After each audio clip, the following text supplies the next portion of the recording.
Ang Italian Mafia o madalas na tinatawag bilang La Cosa Nostra sa wikang Italyano na ang ibig sabihin sa wikang Ingles ay Our Thing ay isang kilala at matagal ng kriminal na organisasyon na nagmula sa Sicily, Italy noong ika-19 na siglo.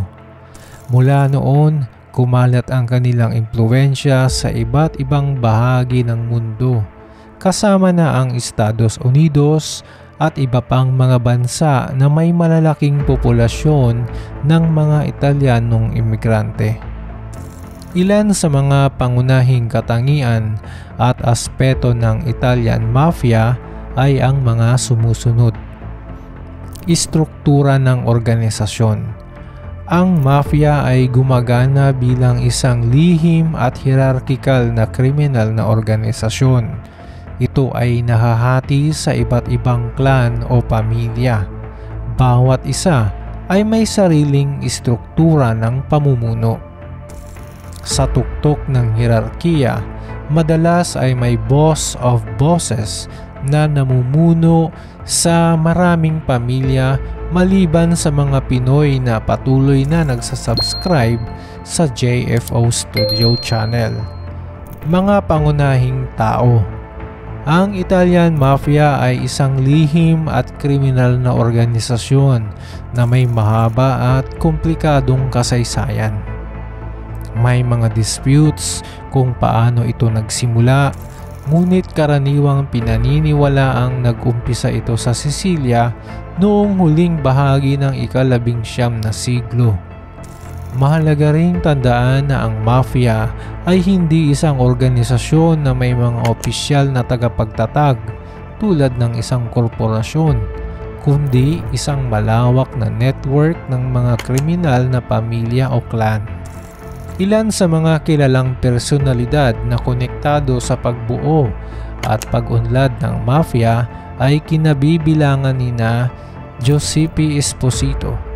Si Giuseppe Esposito, na kilala rin bilang Pepe the Beast, ay itinuturing bilang isa sa mga unang lider ng mafia sa Sicilia. Siya ay sangkot sa iba't ibang kriminal na gawain at naging bahagi sa maagang pag-unlad ng organisasyon. Salvatore Toto Riina. Si Salvatore Riina, na kilala bilang Boss of Bosses, ay isang kilalang personalidad sa Sicilian Mafia noong huling bahagi ng ika-20 siglo. Siya ay may mahalagang papel na ginampanan sa pagpapatibay ng kapangyarihan ng mafia at may pananagutan sa maraming pagpatay at karahasan. Bernardo Provenzano.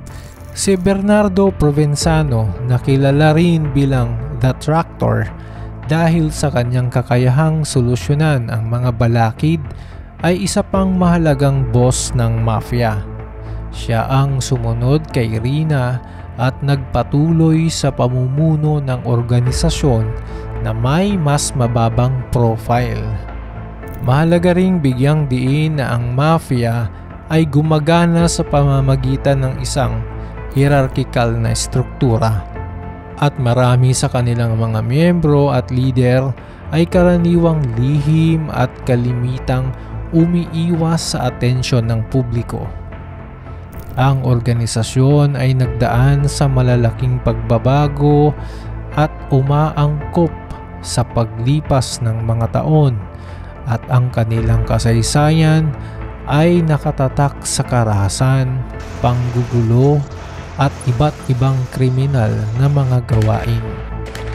Mga kriminal na gawain. Kasama sa malawakang hanay ng kriminal na gawain ng mafia ay ang extortion o pangungutong, racketeering, illegal na sugal, pagtutulak ng droga, loan sharking, money laundering, at pagpatay. Ang extortion o protection money o piso ay ang paghingi mula sa lokal na negosyo bilang kapalit ng proteksyon laban sa panganib. Ito ay pangkaraniwang pinanggagalingan ng kanilang pondo. Code of Silence. Isa sa mga pinakakilalang aspeto ng mafia ay ang omerta, isang kodigo ng katahimikan at karangalan na inaasahan na sundan ng mga miyembro nito. Ipinagbabawal ng kodigo na ito ang mga miyembro na makipagtulungan sa mga otoridad o tagapagpatupad ng batas at ang pagtalakay ng mga gawain ng organisasyon sa mga hindi miyembro nito. Mga ritual at simbolo. Ang mafia ay mayroong mga ritual, simbolo at mga senyales ng kamay na ginagamit ng mga miyembro upang kilalanin ang isa't isa. Ang proseso ng pag-inisyasyon na kilala bilang making ng isang miyembro ay kasama ang isang sumpa ng dugo o blood oath at pagsusunog ng isang religious image. Geographic reach. Bagamat may mga pinagmulan ang mafia sa Italia, pinalawak nito ang kanyang impluwensya sa buong mundo. Sa Estados Unidos, ang Italian-American Mafia o kilala rin bilang American Mafia ay lumitaw sa mga lungsod tulad ng New York, Chicago at Las Vegas. Ito rin ay lumaganap sa iba't ibang bansa sa Europa, Timog Amerika at iba pa. Law enforcement efforts. Pinagsisikapan ng mga ahensya ng batas sa Italia at sa buong mundo na labanan ang mafia. Marami-rami na rin ang mga naaresto at na-convict na mga leader at miyembro nito. Gayunpaman, nananatiling matatag ang organisasyon at patuloy itong nag-ooperate sa iba't ibang anyo. Pop culture influence. May malaking impluwensya ang Italian Mafia sa popular culture, kung saan maraming aklat, pelikula at palabas sa telebisyon ang nagpapakita ng kanilang mga gawain at pamumuhay. Kilalang pelikula tulad ng The Godfather Trilogy at mga palabas sa telebisyon tulad ng The Sopranos ay nagpapakita ng impluwensya ng mafia sa American society maliban sa mga masugid na taga-subaybay at nagsasubscribe sa JFO Studio Channel. Mahalaga na bigyang diin na ang Italian Mafia ay isang kriminal na organisasyon na responsable sa mga iligal na gawain, karahasan at pinsala.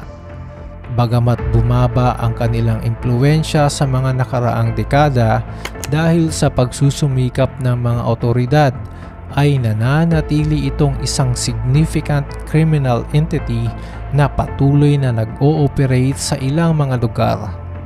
Ang video na ito ay naglalayon lamang na magbigay ng kaunting kaalaman. Mahalaga na tayo ay magkaroon ng respeto sa bawat tao upang magkaroon tayo ng matiwasay na pamumuhay at mamuhay na may kapayapaan sa mundo. Hanggang sa muli, paalam.